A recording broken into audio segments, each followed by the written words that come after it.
Dans cette séquence, on va découvrir un nouveau type d'inéquation.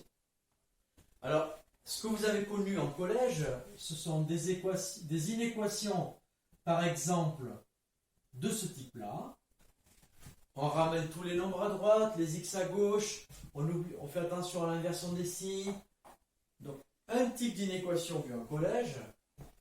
Après, pour ce qui est des produits, vous avez appris à étudier quand est-ce qu'on a un produit nul. Donc, un produit est nul si au moins l'un des facteurs est nul. Alors ici, la nouveauté, en seconde, est qu'on peut avoir à résoudre une inéquation produit. Une inéquation produit, ça veut dire quoi? Ça veut dire que ceci signifie symbole supérieur ou égal à 0. La question qui se pose, c'est quels sont l'ensemble des nombres que l'on peut mettre dans le x pour que le résultat de ce calcul donne un nombre positif. Ce qui va nous donner cette conclusion, c'est le tableau. Le résultat des opérations, le signe est affiché ici. Ça veut dire que si vous rentrez un nombre entre plus petit que moins 3, là-dedans, son résultat sera toujours négatif. Si vous rentrez un nombre entre moins 3 et 2, son résultat sera toujours positif. Si vous rentrez un nombre plus grand que 2, son résultat sera négatif. On peut faire un test avec x égale 0. 0 est compris entre les deux. Donc si je remplace 2 fois 0, moins 4, et moins 5 fois 0, moins 15, je vais avoir moins 4 fois moins 15, qui fait 60. Donc j'ai pris un exemple, c'est positif, d'un nombre qui est entre les deux, et son résultat, il est bien positif. Donc, que nous dit le tableau?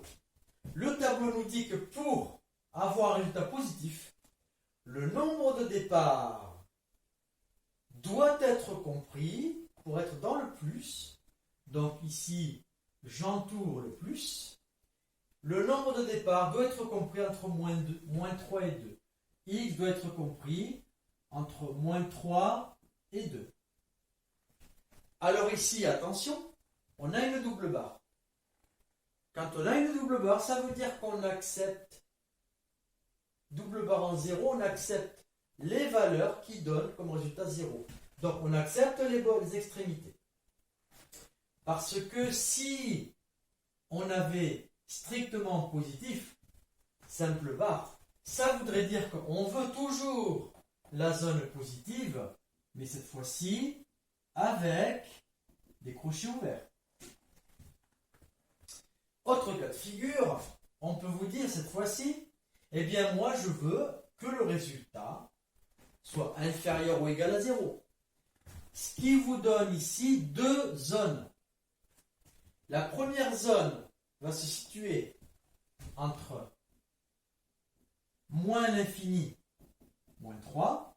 Je rappelle que les infinis ont toujours un crochet ouvert tout le temps. La double barre va influer sur le crochet de ces deux valeurs. Donc, y compris en 2, plus l'infini, 2 aura un crochet fermé aussi. Et si je mettais une simple barre, eh bien, cette fois-ci, je n'accepterai pas ces deux bornes, mais les deux zones seraient les mêmes. Donc là, on aurait x appartient à moins l'infini, moins 3, crochet ouvert, union 2 plus l'infini. Donc le point commun pour ne pas se mélanger les pinceaux, c'est que les infinis ont toujours les crochets ouverts. Pour le reste, crochet ouvert ou fermé va dépendre de la double barre. C'est double barre ou simple barre qui va le définir. Et si vous avez deux zones différentes entourées, il y aura toujours une union.